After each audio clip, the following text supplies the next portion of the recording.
Baik, terima kasih. Yang pertama saya ungkapkan kepada warga masyarakat yang tergabung di forum warga pengawas pemilu.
Ya, baik, terima kasih. Yang pertama saya ungkapkan kepada warga masyarakat yang tergabung di forum warga pengawas pemilu.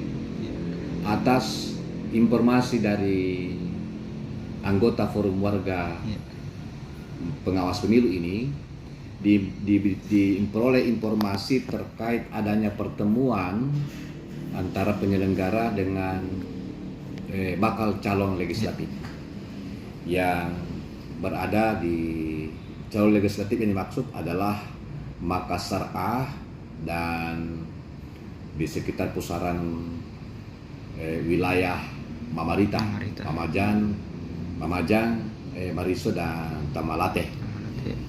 Sehingga kami melakukan mengundang 12 orang penyelenggara tingkat kelurahan yang mengetahui adanya pertemuan itu, dan 4 orang yang tidak hadir, 8 orang yang hadir. Dan kita tunggu saja hasil kerja kami, dan insya Allah dalam hari ini kami akan melakukan penelusuran ke KPU, yang selanjutnya nanti KPU yang akan memberikan sanksi terkait dengan apa hasil dari rekomendasi kami yang kami rekomendasikan. Tapi ini Pak Ketua tetap Bawaslu sendiri memberikan rekomendasi untuk sanksi untuk penyelenggara ini. Iya, kami akan di rekomendasi itu kami akan bunyikan sanksi apa yang menjadi rekomendasi kami, dan selanjutnya nanti KPU yang kemudian akan menjatuhkan sanksi itu. Ini kan soal integritas Pak Ketua, artinya ini bisa saja melanggar pelanggaran berat atau seperti apa Pak? Bagi penyelenggara itu integritas itu harga mati, karena terkait dengan sumpah dan janji menjadi penyelenggara. Maka ketika sumpah janji tercederai, berarti pelanggaran kode etik.